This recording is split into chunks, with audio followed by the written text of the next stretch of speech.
Hello, good afternoon, and welcome to the holiday edition of Midday Live with me, Martin Asiedu-Dartey. Coming up within the next 1 hour.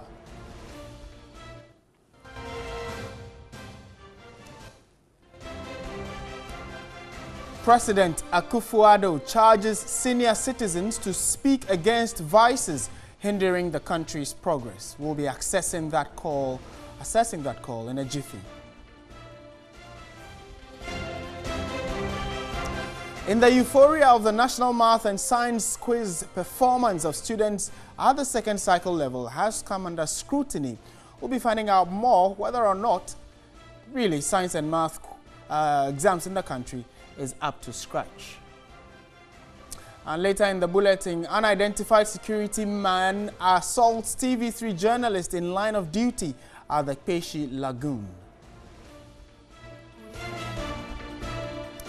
And on the international front, Qatar's Foreign Minister Sheikh Mohammed bin Abdul Rahman Al Thani in Kuwait to deliver an official response to a list of demands from Saudi-led Gulf nations.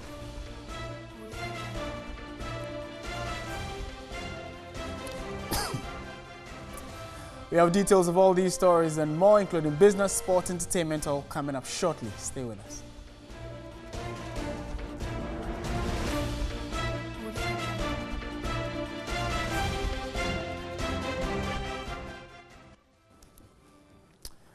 Thank you very much for staying with TV3. This is Midday Live and we are airborne. So we start with a story about a TV3 journalist, Paul Soa, who was heckled in the line of duty Sunday afternoon following an attempt to cover a story on the encroachment of the Peshi Lagoon area in Teshi. Now, the incident occurred after TV3 received calls of an encroachment on a Ramsey site at Teshi in Accra. The crew gathered the lagoon bed of the Peshi Lagoon was being encroached upon by a private developer. A confrontation ensued as these angry men grabbed the reporter and manhandled him, pushing him to the ground. Sensing danger, the cameraman and the driver had to run for their lives and reported the incident to the Peshi police station. The reporter was only saved by a good Samaritan who intervened to prevent the irate group from carrying out further assault on the journalist. A police team later arrived at the scene but made no arrests. And the journalist is currently receiving treatment following the manhandling and heckling by these irate youth.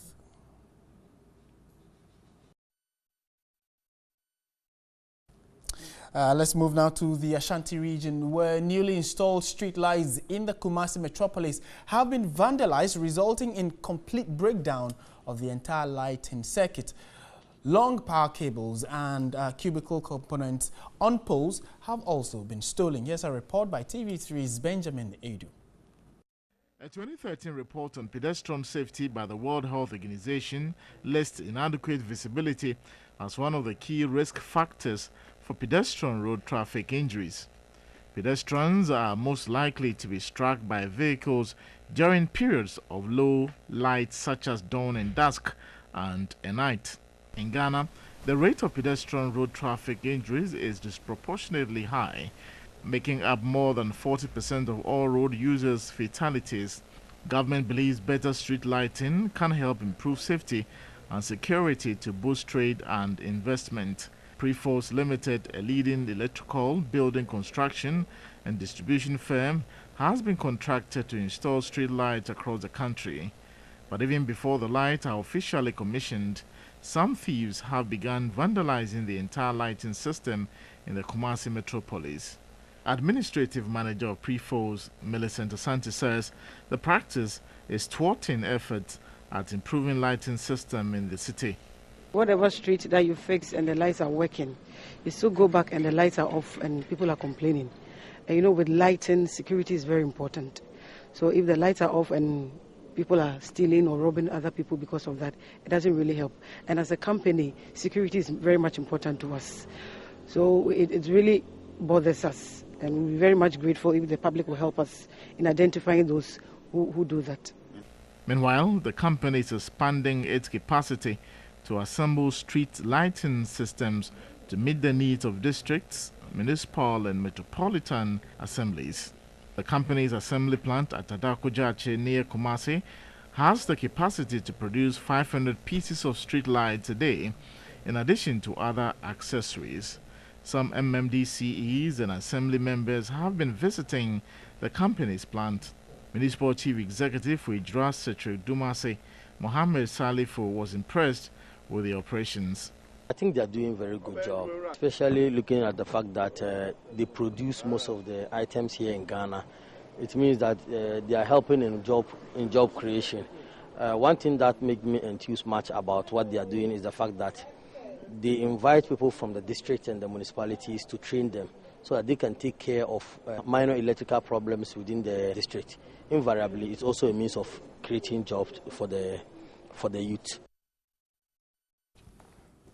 All right, so the inscriptions behind me tell you what our next subject is. There was a national euphoria following the math and science quiz, and we want to draw the spotlight on really the impact or the performance of students at the various second cycle institutions. Now, Ghana was ranked last among 76 countries across the world in the latest biggest ever global school rankings on mathematics and science by the Organization for Economic Cooperation and Development, OECD, in 2016.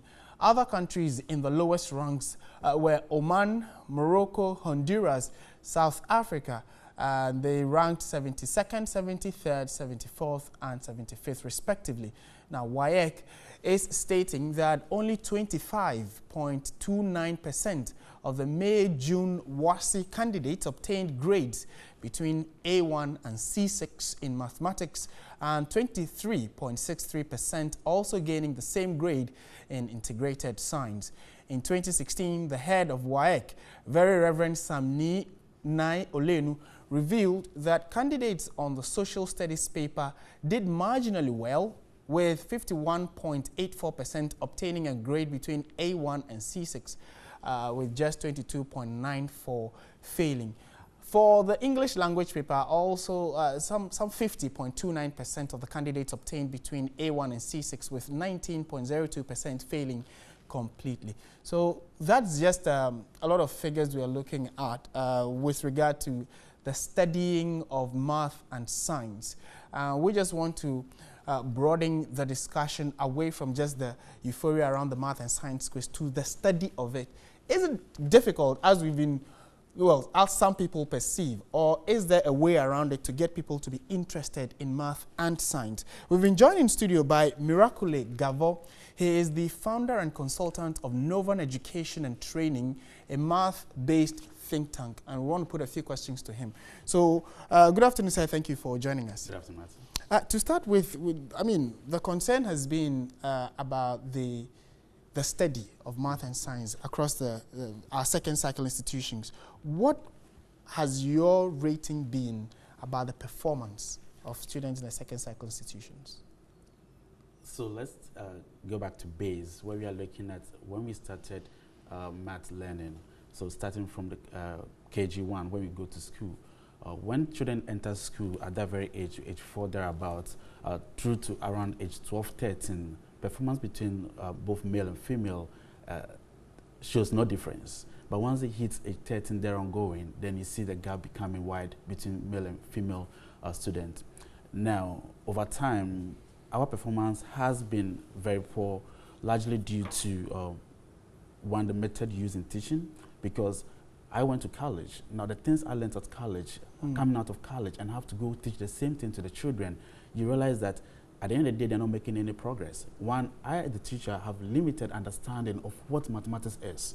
So how then do I pass on knowledge? So eventually, I'm only passing my own fear on to the student. And there's a general case about teacher education when you talk about mathematics and science education in Ghana. Okay, so this one, you're looking at it from the teachers understanding itself, right, and how that knowledge is being transferred to the world or the child in school. How then do we fix this? Because if the teacher is not, in a good position to transfer knowledge, mathematical knowledge or science-based knowledge, how then can the child accept that knowledge? So that's the conflict we have what teachers themselves know, and then how they even pass on that, what they know onto the kids. It's only have to start with one rigorous professional development, where teachers do not think that once they've gone to college, they finish university, it's enough basis to go and start teaching. Once you finish learning the process of becoming a teacher, then it now goes to how then you keep yourself active in terms of giving knowledge to the new coming ones. Now technology is like advancing day and day. Children are exposed to things that require understanding of mathematics. How many of our teachers do understand these things and then be able to transfer that same knowledge to the pupils to move them to the skill we want to see them? Okay, would you say is math difficult? I think it's one question we've all brewed over with time, whether it's difficult or not. Depending on where I'm coming from, I would say no. But it's not difficult. It's not difficult. Okay. Yeah. And there has also been the concern about the female and their interest. It always seems as if in the latter part of the second cycle education, the male dominate. Very few female are exceptional in that regard. What is accounting for this from the research you've done? Yes. So largely, the issue of male-female discrepancies in terms of maths and science performance is due to social-cultural issues. I mean, society and the culture that we come from is what actually, it's not the issue of academic or what they are learning in the school, but the background in terms of their social background and their cultural background. It's what actually influences why we see guys performing better than girls at the high school level mathematics. And how can that be sorted out? How can that be fixed? It comes back to one, role models that are in the field. I mean, we have very few females in the area of math and science. I mean, and then to majority of them, like who have made it to the very high end, are probably in the labs. Okay. So they are not back teaching. Exactly. They are practicing it in the labs and in the labs and then hospitals and stuff. Now, very often we see few of them back into the classroom, but when they come, you know, the tendency of boys seeing that female teacher as a role model and then accepting them as people who could cause a change in the lives of girls who are also learning math and science comes to the point where this psychological, she's a lady, you know. So she shouldn't be there or cannot do it. Exactly. To the point where if you look at they'll prefer a male math teacher over a female math teacher. And that also affects the confidence of the females who go into these subject areas. Okay. I was fortunate to have been taught by a female math teacher. I loved the subject at least. And in conclusion, what role can government play in all of this? Do you think there's a basic problem with the syllabus that we use, the math and science syllabus from the basic level, for which reason maybe the teachers themselves are unable to grasp it well to transfer the knowledge? Is there a problem there with it? Well, I do know for a fact that government is making efforts to move from the conventional syllabus that we have for teaching math and science to the space where they are looking at what we call standard-based curriculum. What it means is that we are not having so many topics to teach, but we are rather teaching very few topics, but with depth understanding. So there's this conceptual understanding, then against procedural understanding. The syllabus current as we have it now is more of procedural, how of solving the question than why, asking questions. Good thing is the curriculum research and development division is making frantic effort to move from the conventional syllabus exactly to the point where we are looking at a standard-based curriculum to assuage the situation with performance in math education in Ghana. Okay. I think there's a discussion that will go on at homes and in offices, those watching. Certainly that perception of fear of math and science should be done away with to make it more exciting and interesting. Okay, so we'll have to leave it here for now, but certainly in the coming days, we'll see how we can also help in this campaign to make it exciting for children. We've been speaking with Miracle Gavo. He is the founder and consultant with the Novan Education and Training Institute. It is actually a math-based think tank, and we've been talking about how we can make math and science, a lot more enjoyable to learn when it comes to the second cycle institutions. Thank you very much, sir, and hopefully we'll be talking to you soon. We'll stay with issues relating to education because a medical doctor and public interest advocate, Dr. Ernest Kwaku, is prevailing on authorities to put the Kumasi Academy on high security alert following the recent death of 7 students of the school. He says uncovering the cause of the series of death could or should be treated with a sense of urgency. Here's a report by William Evans Inkum. 7 students have passed on at the Kumasi Academy in the past 4 months. Autopsy reports have pointed to meningitis, typhoid, trauma, and recently pneumonia as causes of the deaths. Medical doctor and public interest advocate Dr. Enes Kwaku says urgent investigations must be conducted to unravel what some describe as mysterious deaths. I think what the school authorities need to do is immediately seek assistance in network with the Metro Directorate of Education and the Regional Directorate of Health. They should form a team so that they immediately do an inquiry into the cause of these deaths. Municipal Chief Executive for Asokore Mampong, Alhaji Asiedu-Dartey, indicated investigations to be conducted will not rule out spiritual causes. When we do our investigation, you see the intelligence units are on it. They are deep down into the investigation, and I hope it will come out. We'll get to know, and the moment is known to us. If it has any link with occultism, of course, a decision will be taken. But Dr. Enes Kwaku believes medical investigations would provide answers.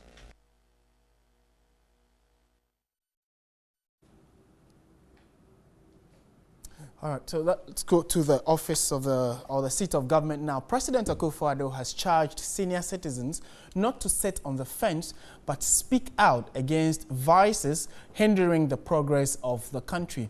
Speaking at the 57th Republic Day anniversary luncheon of senior citizens in Accra, the president asked them to continue to contribute to the development of the nation.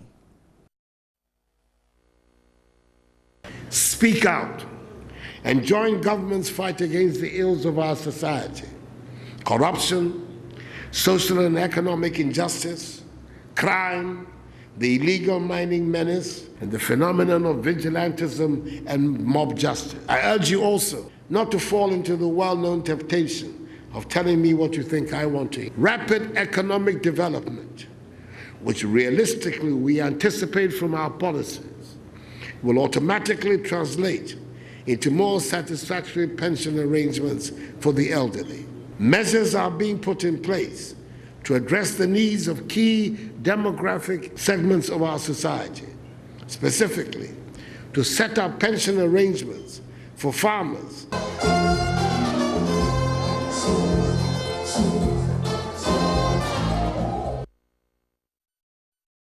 All right, so we are staying on that subject matter a while longer. This call by the president, some have said, is in the right direction, but how is he going to be taking the criticism if they come in flooding? And what should the president's stance be when some of these criticisms start coming in? We've been joined in studio by Adodo Kantamaklo. He is a senior citizen, and we'll be putting a few questions to him, whether or not they have relinquished their duty as the elderly who can put government, civil society, and almost everyone on their toes for the betterment of the country. And what else can we expect from them? Hello, sir. Thank you very much for joining us. It's a pleasure. To start with, the call by the president, what do you make of it? You think it's in the right direction for him to ask you and your colleagues to at least keep not just him, but government machinery on its toes? Yes, I think that the president is right. What we have been seeing is everybody jumping up and creating an atmosphere of criticisms without anything positive to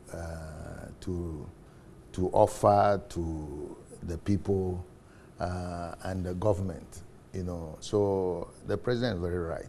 I for one, I see that the senior citizens have a role to play first in teaching and sustaining reading. We don't have the young reading, but in our time, we grew up with Reader's Digest. And we are going to make it possible for all senior citizens to have access to Reader's Digest, read it to their grandchildren and children, and making sure that people really cultivate reading. Over the years, it seems as if presidents or government that come in would call on you to do more than just, wait for assistance, be vocal when it's necessary. Do you think they have accepted or taken the criticism well? I think, in my opinion, that we have all done well. Some may think that challenging and creating a disabling atmosphere is the way to go, so that they can come in. But this democratic dispensation that we have, starting with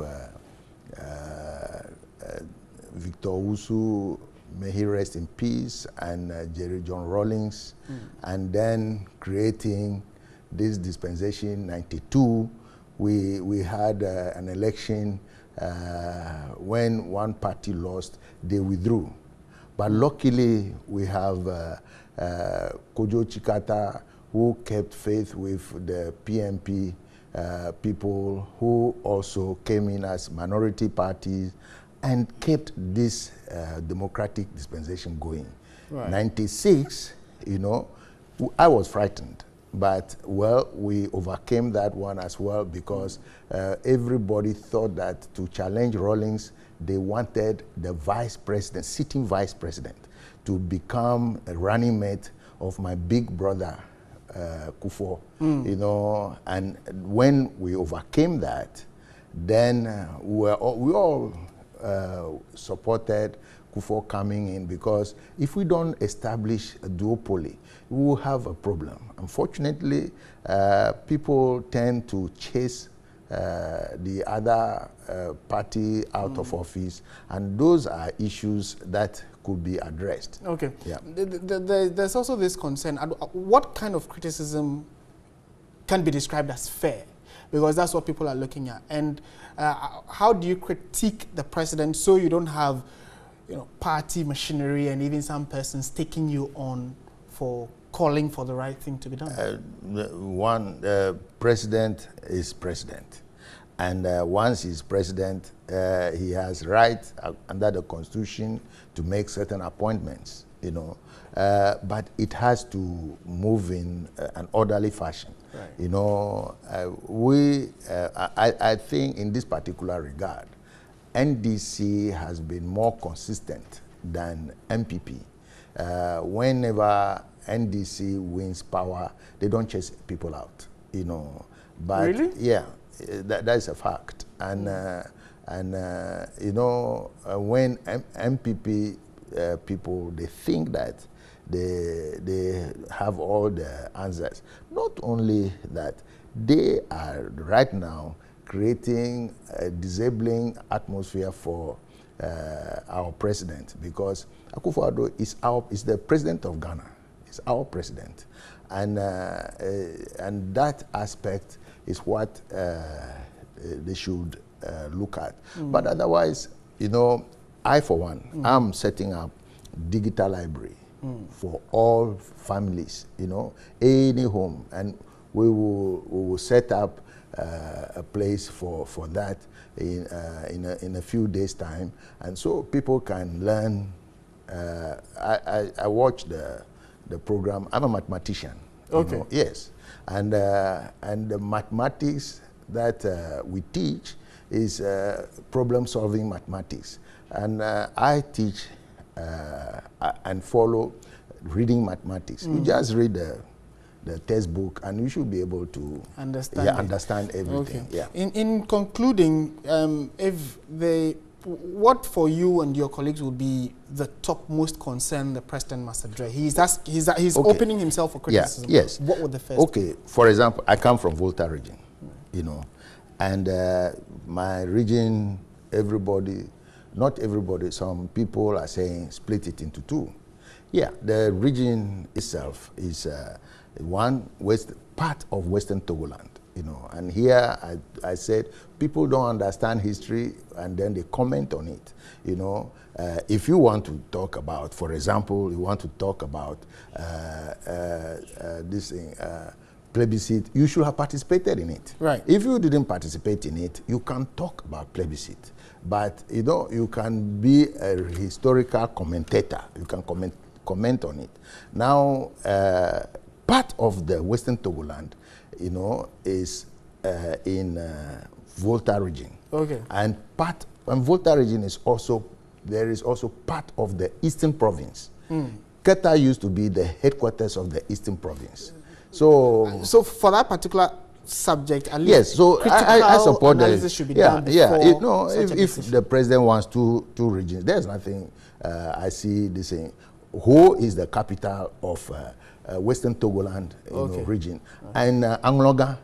Surprisingly, you see that every MP in Volta region has a district assembly, except the Anglo MP. That's one would have to. Yeah, so Angloga naturally becomes headquarters of the Southern Volta region. Yeah. Okay. Based upon Eastern Province, those who belong to Eastern Province. Side of the country. All right. And so we leave that. And the president wants people to learn French. I support that. Okay. I'm going to make sure Ghanaians learn French because I regret not speaking myself. I'm supporting that call as well because it's very important to learn. Very important. You are just here. You don't. Thank you very much. Adodo Kantamaklo is a senior citizen, and we're looking at the president's call for senior citizens to be a lot more proactive in critiquing fairly what they need to do to keep them on their toes. Well, thank you, and we'll be speaking to you certainly in the coming days. Yeah, okay. Thank you very much. We stay with other subjects relating from the seat of government, where a deputy majority chief whip, Moses Enim, has charged Ghanaians to cultivate the spirit of patriotism to promote unity and progress. The Member of Parliament for Trobu, who was speaking at the launch of an advocacy group, Patriotic Professional International in Accra, wants citizens to work towards fighting corruption. Patriotic Professional International, formerly Patriotic Professionals Ghana, is made up of young professionals from various fields. The advocacy group, which has been championing patriotism since 2014, has now expanded its activities to reach out to Ghanaian professionals home and abroad. President of PPI, Eric Nate-Yeboah, said the group intends to play a critical role in nation building. Deputy Majority Chief Whip Moses Enim reiterated the need to cultivate the attitude of selflessness to promote national development. If we begin to see ourselves as Ghanaians, then we will be unified under one flag, and segregation will end. We will have our personal interest, and that will succumb to the national interest.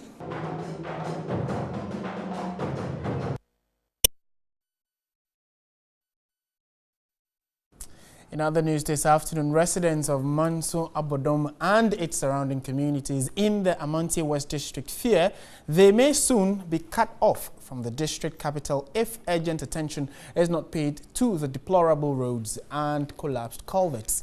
They claim the poor state of the roads has slowed down economic activity and continued to worsen poverty in the area. Amantie West is one of the deprived districts in the Ashanti region. Most communities in the area lack easy access to potable water due to activities of illegal miners. Apart from this, most of the roads in the district are in poor state. The road from Manso-Abodom to Kobeda and other cocoa-growing communities continue to worsen anytime it rains. All the culverts on that stretch have collapsed, leading to flooding with the slightest rain, making crossing to the other side of the road difficult.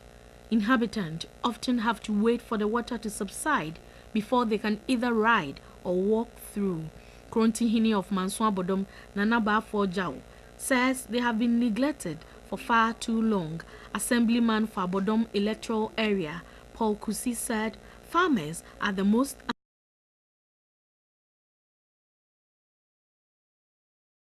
products. Even the road that we pass to send our farm products to the market is very difficult for us. So we are facing a very big challenge here, of which we need emergent help. Officials of the feeder roads were brought to assess the deplorable state of the road and submit report for repairs. We are now receiving torrential rainfall, heavy rainfall, downpour. If care is not taken, especially the bridges, must be done as soon as possible, because here is a cocoa growing area. There are a lot of foodstuffs from this place. The road from Asaman Junction to Agroyesum is also in a sorry state. Ashanti Region Deputy Operations Manager for Feeder Roads, Opon Boatin, said they will forward the estimate to the head office for approval. Residents in the affected communities will have to endure the challenge until the roads are fixed. The Brohani Health Center in the Bonohafo region has reported 4 teenage deliveries from January to June 12 this year. Community members are worried hundreds of young girls in Brohani do not attain higher education owing to early marriage. A survey conducted by Action Aid indicates the girl-child school dropout from primary 6 to junior high school is alarming. According to information gathered, several girls of school-going age have delivered, halting their education. Midwife of Brohani Health Center, Maimunatu Ibrahim, said the facility has recorded 4 teenage deliveries from January to June 12 this year. What I learned is you can't feather after JHS, and if you feather, it's like for the ladies, you not get a man to marry. So most of them, when you finish JHS, you are lucky to finish JHS, then that's it. Prince Boama Mafo is the spokesperson for the Center for National Culture and Action Aid. We did a survey and we realized that from primary school, the enrollment of girl child is very big. But when they get to the JHS, it dwindles down. You realize that most of them cannot even go to the SHS, which to us was a problem. And a Ghanaian girl is spearheading an educational initiative to help bridge school pupils' ability to read in rural and urban schools. Samantha Boating's Read to Lead Foundation has launched a reading project designed to build libraries across the country. Here's a report by Benjamin Edu. The children of Asiedu-Dartey in the Ahafua South District of Ashanti region have little access to reading content outside of school. With high illiteracy rates among parents, there is little encouragement or emphasis on the importance of reading. With support from partners in the U.S., Read to Lead Foundation has established its second library and e-reader program in the community. Each library is stocked with 100 books, including Ghanaian textbooks, as well as storybooks with both local stories and international content. The primary goal of the e-reader program is to create a culture of reading where literacy will become a foundation in the community. Head teacher of the Asiedu-Dartey school, Daniel Gomado, is excited the students can now learn in and out of the school. People will have to rely on GS textbooks. They're not even adequate. So before this library, in fact, you were suffering. So it just came on the right time. Daniel Gomado, however, lamented the deplorable state of some classrooms in the school. We are about to vacate for the third term. My headache now is coming back from the Lombard, where the KG1A and KG1B and KG2, where they are going to sit is not a problem, because their roofing become a death trap. A member of the project supporting groups from the U.S., Brian Bassett, underscored the importance of library facilities in educational system and expressed hope children in the area will benefit a great deal from the facility at their disposal. 17-year-old founder of the Read to Lead Foundation, Samantha Boating, observed children in rural schools are disadvantaged in accessing quality materials to efficiently speak, write and read the English language. She developed an interest to lend a hand when she visited Ghana from her base in the U.S. 3 years ago. We're also planning on partnering with some organizations to teach the students how to read, because if you have a library but you don't know how to read, it's useless. So we want to start doing programs to teach the students how to read. This is still Midday Live on TV3. Business and sports coming up right now.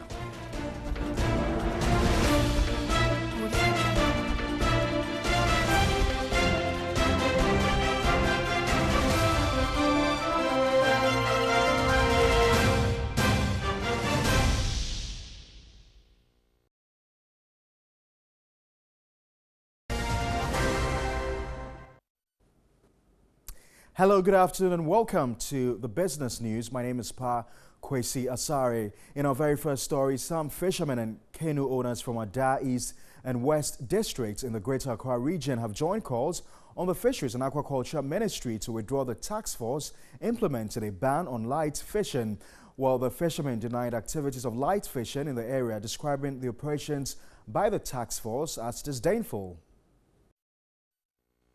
The controversy surrounding the work of the task force seemed to be endless. Some canoe owners and fishermen in Ada have refused to approve the work of the task force. The group contended the state security agencies made up of the Marine Police and the Navy are well placed to police legalities on the sea, hence no need to form a task force. Our people that were attacked last night were not engaged in live fishing. What they were doing, like I stated earlier, was the approved fishing by the ministry and the powers that be, the genuine one and the acceptable one. Fishermen say they are aware of the new law banning the use of light in fishing, but want time to change to new and approved methods. There should be a stakeholders meeting in the industry, the fishing industry, where we can share ideas and come to a real conclusion, which can be beneficial to all the groups in the industry. They call for dialogue with the Fisheries Ministry. Meanwhile, the Minister for Fisheries and Agriculture Development, Elizabeth Afolikwe, says the ban on illegal fishing in Ghana waters is not an attempt to deprive people of their livelihood, but an effort to improve the industry. While the minister was responding to calls from some fisher folk in the Ada East and West districts to soften their stance on the ban on light fishing. The fishing front remained divided following the ban on all forms of illegal fishing practices. Of more concern to those opposed to the ban is the formation of task forces to monitor wrong fishing practices at sea. As a result, a section of the fisher folks from the Ada East and West on Wednesday, June 28, stormed the Radio Ada premises demanding the withdrawal of the task forces. They insisted the task force system did not have legal backing and therefore represents an illegality. We are trying to tell them that if they didn't withdraw them from their participation, then we too, being as a human being, when you are going to fishing so that you can fill your family and somebody is trying to destroy your work and your life, you can find somebody to rescue you. But the sector minister, Elizabeth Afolikwe, disagreed. It is a laid down plan, a plan that has been agreed by the previous government, both cabinet, parliament, that we have to devolve some of the powers of fisheries management or fisheries regulation into the hands of fishermen. And that's exactly what we have done. We have been able to constitute a Fisheries Watch volunteer group, and by law, we are right in doing that. She traced the history and rationale behind the national call, insisting no amount of opposition would lead to a U-turn. The government's position against light fishing is very clear. The regulation was passed in 2010. We all agree that illegal fishing is an outlawed method of fishing. Now, a new government is in place and we do not want to go back. If our fishermen are doing things wrong, then what we can do is to talk to them, speak to their conscience to stop what they are doing. But those who are adamant and would want to continue doing the illegal fishing, we are also going to fight against the wrong. We are not going to fight our own people, but we are going to fight what is wrong in our society. The minister urged all fisher folks to rather comply with the directive in order to safeguard the industry. That's all for the very latest in the world of business. Next is Yao Ofusulabi with the very latest in the world of sports.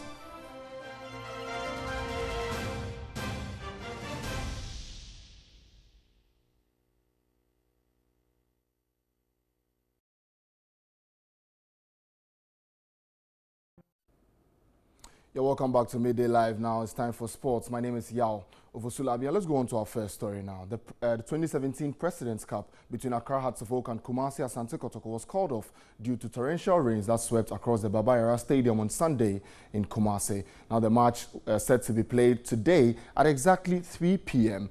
The game was tied at 1-1 with 20 minutes left on the clock before the referee had to call it off. Kumasi Asante Kotoko took the lead through Sadiq Adams in the first half, but Accra Hearts of Oak found an equalizer through Kwame Kizito. Now, although the rains took the shine off the game yesterday, it will still be keenly contested today as both teams are still poised to be crowned winners of this year's edition of the President's Cup.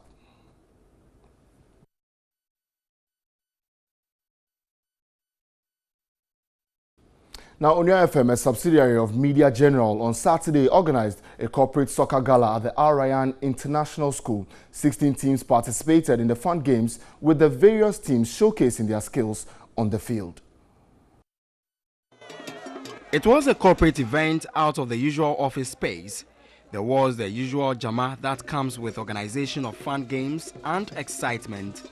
Onya FM brought together 16 corporate institutions for a soccer gala at the Al Rayyan International School Park.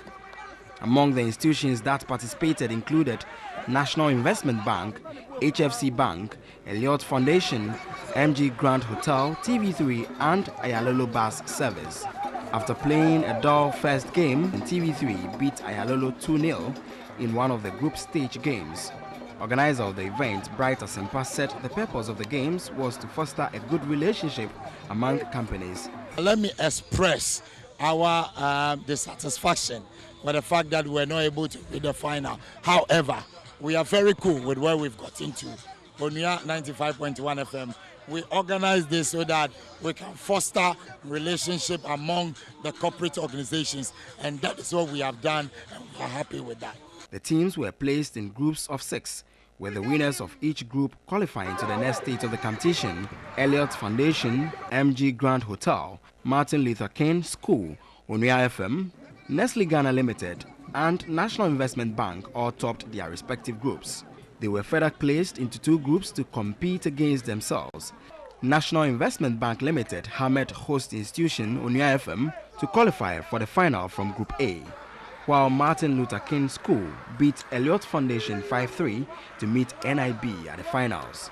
The final game ended in a 1-1 draw, with Martin Luther King School emerging winners after penalty kicks. That's all the sports here on the holiday edition of Midday Live. My name is Yao Ofusulabi, and over to you, Martin. Thank you very much, Yao Ofusulabi. And just talking about sports, congrats to the Achimota School, the 2000-year group. They walloped all the other year groups that were at the ceremony over the 90th anniversary of the school. Congrats to the team. There's more to come. All right, so time for entertainment now. And he's seen it all when it comes to comedy and stage play. His jokes were in great demand in the 70s, 80s, 90s, and making him one of the most sought-after comedians then. Any idea of who we're talking about? Well, time now for Owusu Warai to tell us who it is.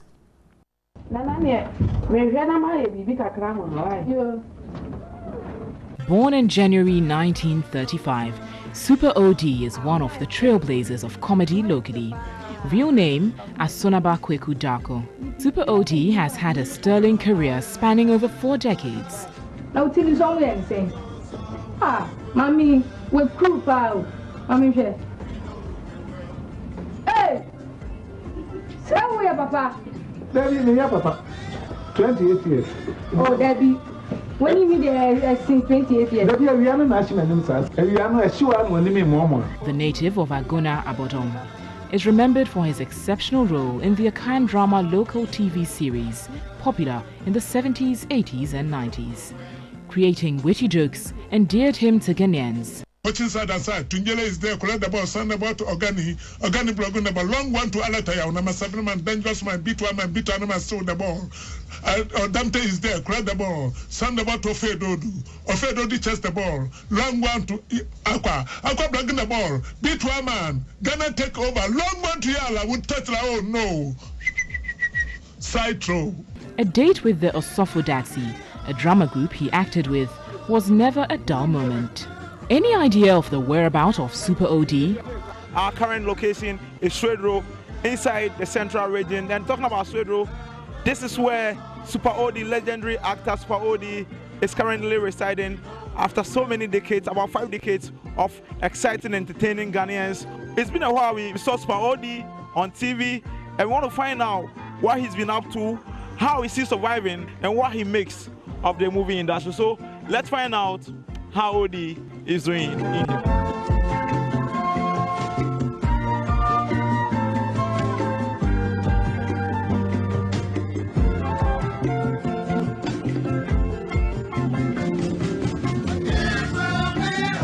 At age 82, the comedy legend's knees have grown weaker, making it difficult to walk. His son, Daniel Darko, had to guard him out of his room.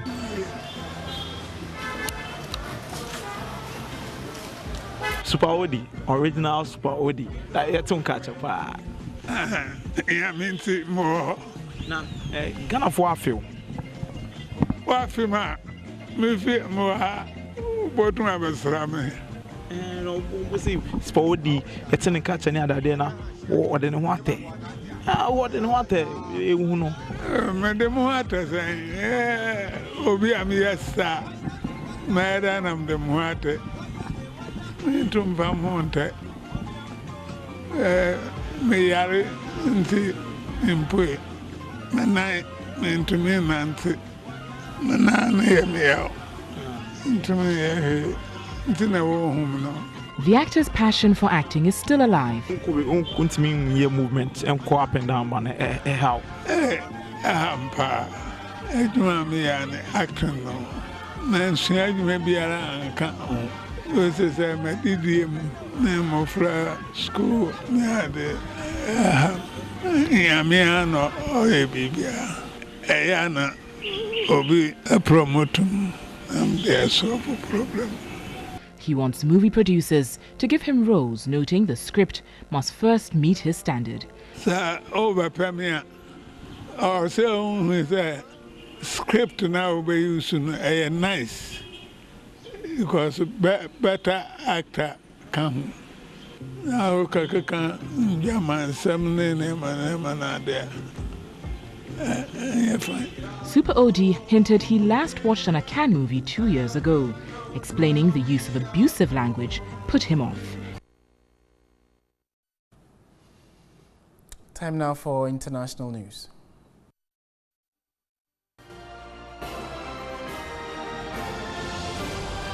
Qatar's Foreign Minister Sheikh Mohammed bin Abdul Rahman Al Thani has arrived in Kuwait carrying an official response to a list of demands from the Saudi-led Gulf nations. The deadline for the demands ends today. He will deliver a letter to the Emir of Kuwait, Sheikh Sabah Al Ahmadi Al Jabbar Al Sabah, who has been the main mediator during this crisis. The coalition later gave Qatar 10 days to meet its list of 13 demands, including shutting down the Al Jazeera media network, reducing diplomatic ties to Iran, and cutting ties with terrorist organizations. Qatar has rejected the accusations, calling them unjustified and baseless. And that's how we bring the bulletin to a close. Thank you very much for watching. Enjoy your holiday. I'll catch you same time on tomorrow. So stay with TV3. My name is Martin Asiedu-Dartey. Bye for now.